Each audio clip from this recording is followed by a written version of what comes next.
When children are unable to express themselves in a healthy way, they lash out at others in order to release energy.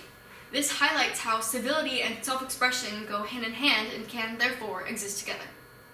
The United States of America is in a state of social and political unrest because of the inability of its citizens and leaders to act amicably when faced with an opposing opinion.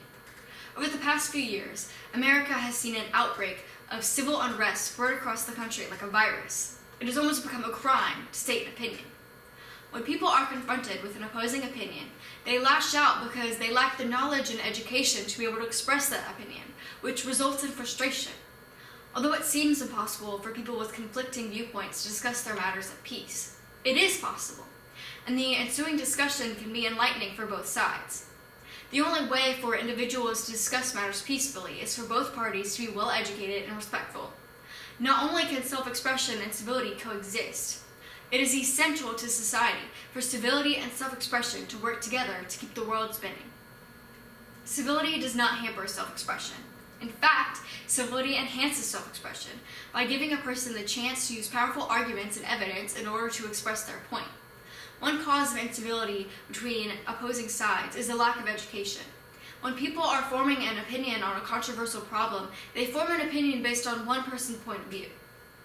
It is vital for people to have an informed opinion with as many facts and perspectives as possible. In reality, the most prominent problems in the United States is faced with are subjective to every person based on their life and their environment. So violence and hostility are not a necessity if the people and leaders allow democracy and civility to coexist. One case where the lack of education caused incivility occurred at my high school. In a town that lacks diversity and everyone thinks relatively the same, people who differ from the normal can be met with opposition. On homecoming day, Julian, a young man who differs from the Vancleave normal by being Black, Hispanic, and a part of the LGBTQ+ community, won homecoming king. Julian was met with opposition by another young man on social media.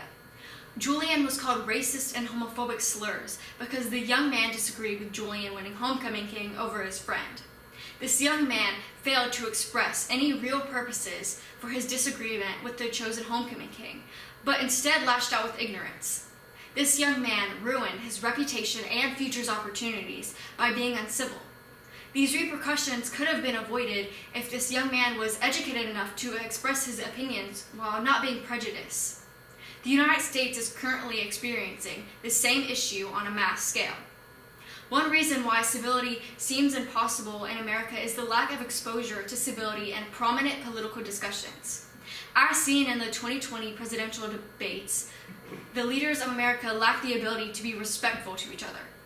President Donald Trump and President-elect Joe Biden could not stay cordial in a professional environment. They constantly interrupted and insulted one another. This behavior creates a trickle-down effect. If the leaders of this country cannot be civil, neither can the adult citizens, then in turn neither can young children. If the leaders of this country show civility, then the U.S. can achieve its need for respect both sides crave. While our political landscape has devolved into fighting and name-calling, some everyday citizens remain civil in a professional workplace environment, providing a positive examples to others. Although ignorance can be seen at Vancleave High School, there are positive interactions where students and staff with conflicting viewpoints are able to stay civil and respect others' opinions. For example, two co-workers with differing political opinions are able to stay close friends and work together. These experiences prove that civility is possible where there is respect. Civility and self-expression can coexist together, but only if respect and education are present from both sides in an argument. The United States is in a state of social and political unrest because of the lack of civility from leaders that has trickled down to the normal citizens. As a country, we have to come together and civilly as well as knowledgeably and express ourselves so we do not stay in this childlike state of social and political unrest.